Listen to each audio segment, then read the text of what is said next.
नमस्कार प्यारे साथियों।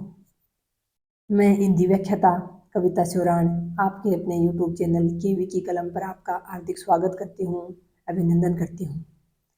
आज कई दिनों बाद लॉन्ग वीडियो बना रही हूँ साथियों। एक तो कुछ टॉपिक नहीं मिलते वीडियो बनाने को, और कुछ जहाँ मैं रहती हूँ वहाँ कुछ काम चल रहा था तो बनाने की भी जगह नहीं थी, टाइम भी नहीं था। तो आज कई दिन बाद वीडियो बना रही हूँ।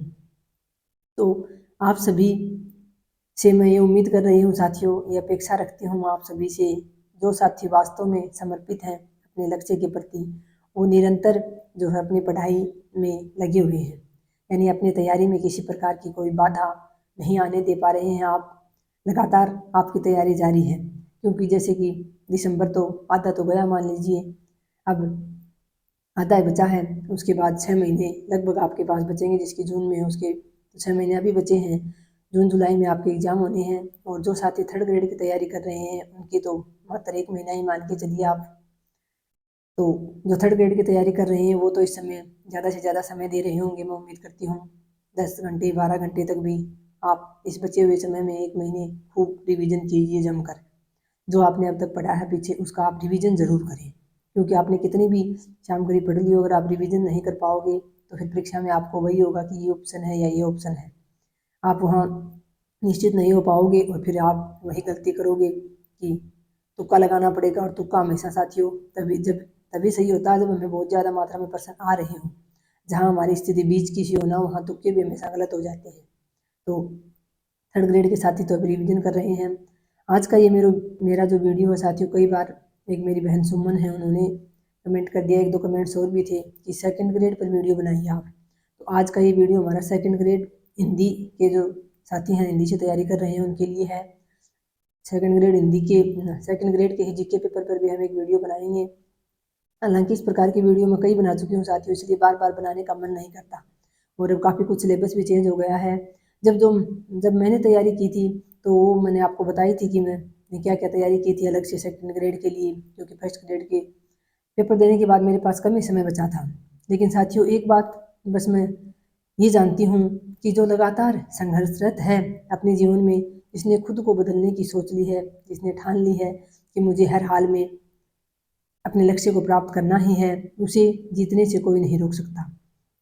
तो आपने भी ठान लिया होगा, जो भी साथी लगे हैं उम्मीद करती हूँ कि एकदम समर्पण के साथ, जुनून के साथ लगे हैं। तो सेकंड ग्रेड में जैसे कि साथियों इस बार भी सिलेबस काफ़ी कुछ चेंज हुआ था। कुछ कहानियाँ हैं जो स्नातक स्तर की रचनाएँ होती हैं, उनमें से कई हटा दी गई थी जो पिछले ही बार जोड़ी गई थी। और जैसे सबसे पहले बात करें अपन सेकंड ग्रेड के सिलेबस की, तो उसमें अपने ये व्याकरण है। तो व्याकरण में आपको पता ही है, वर्ण और जो व्यंजन है उनका विभाजन, यानी स्वर और व्यंजन का विभाजन यानी वर्ण का विभाजन। और उसके बाद आपके नया टॉपिक जुड़ा है शब्दकोश में जो क्रम होता है शब्दों का, वो तो शब्दकोश ही क्रम का साथियों। व्याकरण का तो मैं आपसे एक बात कहूँ, कोई भी टॉपिक हो आप व्याकरण के लिए बुक तो कोई भी एक बुक ले आइए व्याकरण की, भले ही वो मिश्रा सर की हो, सुमनलता मैम की हो, राघव सर की हो, या लुसेंट की, मतलब बहुत सारी व्याकरण की बुक आती हैं। आप कोई भी एक व्याकरण की बुक ले आइए, सभी में नियम एक जैसे हैं। जैसे मैंने के आर मैया सर की व्याकरण से पढ़ा था, व्याकरण माला उनकी बुक आती है, एक थ्योरी की आती है और एक उनकी ऑब्जेक्टिव टाइप प्रश्नों की भी आती है। तो आपने कहीं से कोई व्याकरण से पढ़ लिया है तो आप ऑब्जेक्टिव टाइप वाली उनकी बुक ले आइए, उसमें अभ्यास कीजिए। व्याकरण के लिए तो आपके पास एक ही रास्ता है। आप जो भी, जैसे कोई आपने वर्ण विभाजन वाला टॉपिक आपने अभी पढ़ा, उसके बाद आप उसके 15-20 क्वेश्चन करके देखिए। तो जितना आपके पढ़ते समय समझ में आया ना, उससे ज़्यादा क्लियर वो आप अभ्यास करोगे तब आपके क्लियर हो पाएगा। तो व्याकरण में तो आपको कोई एक व्याकरण की बुक लानी है, उसके बाद आपको ऑब्जेक्टिव ज़्यादा से ज़्यादा निकालने हैं। जैसे शब्दकोश वाला है तो उसमें आपको क्रम से शब्द लगाने होते हैं, तो उसमें आप एक बार नियम पढ़ो, उसके बाद आप शब्द करके देखो, खुद से करके देखो कि ये कौन से क्रम पे आएगा, ये कौन से क्रम पे आएगा। इस प्रकार से आप करके देखोगे तब आपके वो क्लियर हो जाएगा टॉपिक। इसी प्रकार से आपके जैसे विराम चिन्ह है वो इस बार हट गया है, वाच्य भी आपके नहीं है, संज्ञा सर्वनाम क्रिया विशेषण जैसे विकारी शब्द हैं, अविकारी में आपके सिर्फ क्रिया विशेषण है। तो आप एक तो अपने, मैं आपसे इतनी तो आप उम्मीद कर ही सकती हूँ कि आपके पास सिलेबस होगा, जो साथी तैयारी कर रहे हैं उनके पास सिलेबस होगा, और सिलेबस का बहुत अच्छे से आपने मूल्यांकन किया होगा। पिछली बार तो आपने पढ़ा था, और जो इस बार नया जुड़ा है आपने उसके साथ साथ ऐड किया होगा कि या तो आपने नया निकलवाया है या फिर पुराना है, उसमें आपने जो हट गया उसको काट कट का निशान लगा दिया होगा और जो नया जुड़ा उसमें आपने ऐड कर लिया होगा। तो आपको अपने सिलेबस का तो कन्फर्म पता होना चाहिए। जैसे कि अपने अभिकारी शब्दों में सिर्फ क्रिया विशेषण व उसके भेद हैं, तो आपको समुच्चय बोधक, संबंध बोधक, विस्मयादि बोधक वो नहीं पढ़ने हैं। तो टू द पॉइंट पढ़ें साथियों। कंपटीशन इतना ज़्यादा बढ़ गया है और कुछ हम जैसे कोचिंगों में ऑनलाइन वीडियोज़ के माध्यम से, यानी हम इस ऑन सोशल मीडिया पे हम इतने ज़्यादा व्यस्त हो गए हैं कि हम सेल्फ स्टडी नहीं कर पाते हैं। तो सेल्फ स्टडी आप ज़रूर करें, सिर्फ इनमें उलझ के ना रह जाएं। और सेल्फ स्टडी के लिए आपके पास अच्छी बुकें होनी चाहिए। तो आप जो है, जो टॉपिक आपके नहीं है उसको आपको छेड़ना नहीं है, और जो आपके टॉपिक है उसको आपको छोड़ना नहीं है। तो बहुत अच्छी प्रकार से जो जैसे अपने इसमें तो अभिकारी में तो एक ही है क्रिया विशेषण। इसके अलावा अगर हम संधि की बात करें तो संधि में भी हमारी सवर संधि और व्यंजन संधि है। तो विसर्ग संधि का आपको कोई नियम, कोई उदाहरण नहीं याद करना। सवर संधि में भी संधि सवर संधि और जो व्यंजन संधि है उसमें भी व्यंजन संधि के 10-12 नियम जो मुख्य मुख्य है वो आप याद कर लें। इसके अलावा सवर संधि में ही ज़्यादा क्वेश्चन आते हैं। आप तो सवर संधि के आप 5 भेदों को अच्छी प्रकार से तैयार करें। इसके बाद आपके जो व्याकरण है ये तो मैंने आपको बता ही दिया। उसके बाद आपके काव्य शास्त्र है, तो काव्य शास्त्र की भी आपको ये बुक ले आइए। मैंने तो आपको बताया था मेरे पास तो नरोत्तम दास स्वामी की वो काव्य जो परिजात है वो थी मेरे पास। तो उसके अलावा मैंने यूट्यूब से ही वीडियो सुने थे। तो आप भी जो एक कोई बुक ले आइए। जैसे कि आपके शब्द शक्तियाँ हैं तो 3 शब्द शक्तियाँ ही हैं, आपके शब्द शक्तियों के भेद नहीं दिए गए हैं, तो आपको 3 शब्द शक्तियाँ मुख्य याद करनी है। उसके अलावा आपके काव्य गुण हैं और आपके फिर जो 12 हैं शायद आपके अलंकार हैं, तो उन 12 ही अलंकारों के आपको अच्छे से नियम याद करने हैं। और रस वाला टॉपिक है आपके 9, 10, 11 शायद आपके छंद हैं, और एक आपके काव्य दोष हैं 6 या 7, काव्य रीतियाँ आपकी नहीं हैं। तो जो टॉपिक आपके सिलेबस में शामिल हैं उन्हीं को आपको अच्छे से गहराई से पढ़ना है। ये आपका काव्य शास्त्र का हो गया। कोई एक बुक ले आइए। अगर आपने कहीं से कोर्स लिया है तो आपने उसके नोट्स बनाए हैं तो आपको अन्यत्र कहीं भटकने की आवश्यकता नहीं है। उन्हीं नोट्सों को बार बार पढ़िए और बाद में अभ्यास के लिए कोई टेस्ट सीरीज ज्वाइन करें या फिर कोई बुक से आप अभ्यास करें।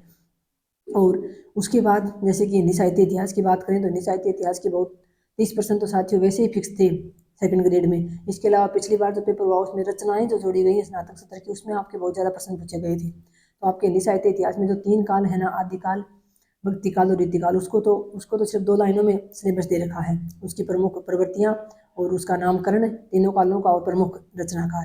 तो उनको तो आपको जैसे आदिकाल में हम अपभ्रंश की रचनाएं पढ़ते हैं जो अलग अलग सिद्ध है, संत का जो काव्य पढ़ते हैं हम अलग अलग 3-4 भागों में, मुख्य मुख्य वो याद करने हैं। और 2-4 ही आदिकाल में तो कोई ज़्यादा कवि भी नहीं है।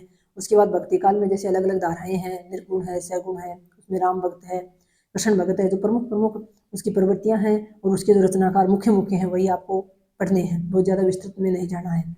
और जैसे फिर आधुनिक काल में जैसे आपके छायावाद है, भारतेंदु युग है, उसके बाद आपके छायावादोत्तर काल के बारे में ज़्यादा थोड़ा विस्तृत दे रखा। तो छायावादोत्तर काल को जैसे आप प्रगति काल है या फिर नवलेखन जो काल है उसको अच्छे से पढ़ें। उसके बाद आपके जो विधाएं हैं उसमें शायद कहानी, उपन्यास, निबंध, ये 3-4 ही विधाएं दे रखी हैं। उसके अलावा संस्मरण, रेखा चित्र, रिपोर्टाज ये नहीं दे रखे हैं, तो आपको ये नहीं पढ़नी है। हिंदी साहित्य का इतिहास पढ़ते हो वहाँ भी आप इनको भले ही मत छेड़ो। जो रचनाएं पढ़ते हो जो आपके विशेष दे रखे हैं 4 विधाएं, उन्हीं को 4 या 5 विधाएं उन्हीं को आपको पढ़ना है। इसके अलावा फिर अगर मैं बात करूँ तो आपके 3 कहानियाँ हैं, यही सच है। मनु भंडारी की जो पहले फर्स्ट ग्रेड में थी पिछली बार, वो आपके सेकंड ग्रेड में जोड़ दी है। तो वो कोई लंबी चौड़ी कहानी नहीं है, 3 ज़्यादा उसके प्रमुख पात्र हैं, उसी को आपको अच्छे से याद करना है। और यही जो इसके अलावा पुष्प की रात है प्रेमचंद जी की, उसमें भी कोई बहुत ज़्यादा पात्र नहीं है, उसको आपको पढ़ना है अच्छे से। और उसने कहा था कहानी को तो हम बहुत सालों से पढ़ते आ रहे हैं, तो वो तो आपको बहुत अच्छे से याद होगी। उसमें भी 4-5 पात्र मुख्य हैं। और मुख्य तो आपको ये करना है कि उन कहानियों के बारे में किसी आलोचक ने कुछ कहा है या उस कहानियों की विशेषता क्या है, या फिर जो उनके मुख्य पात्र हैं उनके बारे में एक बार आप डिटेल से पढ़ लेना। उसके बाद आपके पास लहरों का राजहंस आपके नाटक ऐड है, तो वो आपको पढ़ना है अच्छे से। पूरा ना पढ़ पाओ, एक गोदान उपन्यास जुड़ा है तो उसको पूरा ना पढ़ पाओ तो भी कम से कम उसके सार, और जैसे कि गोदान में प्रमुख पात्र कौन कौन से हैं, उनकी विशेषताएं क्या हैं, वो किस का प्रतिनिधित्व कर रहे हैं, किस वर्ग का कर रहे हैं, इस प्रकार से जो मुख्य मुख्य बातें हैं वो साथियों आपको बहुत अच्छे से तैयार करनी है। इसके बाद जैसे आपके काव्य में जुड़े हैं तो इस बार कुरुक्षेत्र का भी आपके शायद पहले प्रथम सर्ग था, अब छठा सर्ग आ गया है, तो आपको विशेष ध्यान रखना है। ये ना सोचे कि कुरुक्षेत्र तो पिछली बार भी था, इस बार भी वही है, उसको थोड़ा ध्यान दे। ऐसे ही जो मीरा जी हैं उनकी पिछली बार शायद अलग किसी संपादक द्वारा संपादित किए गए पद थे इस बार अलग हैं। ऐसे ही आपके कबीरदास जी के तो शायद वही साखियाँ हैं, प्रथम 5 पद हैं क्या, और जो 10 पद इस जो भी आपके पाठ्यक्रम में शामिल है साथियों, उसको आप अच्छे से पढ़ लीजिए। उनकी एक बार आप हिंदी में व्याख्या देख लीजिए। आपने कोर्स ले रखा तो वो सर आपको करवा ही रहे होंगे, वहाँ से कर लीजिए। आपकी जो भी इस स्नातक स्तर वाले जो रचनाएं हैं इन पर आप विशेष फोकस रखें। इसके बाद आपके जो आती हैं वो लास्ट में फिर शिक्षण विधियाँ आती हैं सेकंड ग्रेड में, तो शिक्षण विधियों को भी आप बहुत अच्छी प्रकार से एक बार शिक्षण विधियों को पढ़ लेंगे ना, कि ये शिक्षण विधि इस प्रकार से है, समझ कर एक बार एकाग्र होकर पढ़ लोगे तो फिर उसके बाद साथियों आपके आराम से वो चीज़ें समझ में आ जाएंगी। तो मुख्य बात तो यही है साथियों, आपको अपने सिलेबस का अच्छे से पॉइंट टू पॉइंट आपको पता होना चाहिए। आंखें बंद करके भी अगर आप देखो तो आपके सिलेबस का प्रत्येक बिंदु आपके सामने होना चाहिए। उसके बाद आपके पास उससे संबंधित जो सामग्री है वो एक जगह इकट्ठी होनी चाहिए। अब तक जो साथी नोट्स बना रहे थे उन्होंने नोट्स बना लिए होंगे, और अब बचे हुए इस 5-6 महीने में आपको रिवीजन करना है बार बार। चाहो तो आप कोई टेस्ट सीरीज ज्वाइन कर सकते हो, जिससे आप अपनी कमियों को दूर कर सकते हो, और आप जो है बहुत जैसे आपको पता चलता रहे कि आप कहाँ गलतियाँ कर रहे हैं और कितने आप कौन सा टॉपिक आपका कमज़ोर है, कौन सा आपका अच्छा है। उसके लिए आप कोई टेस्ट सीरीज चाहें तो ज्वाइन कर सकते हैं।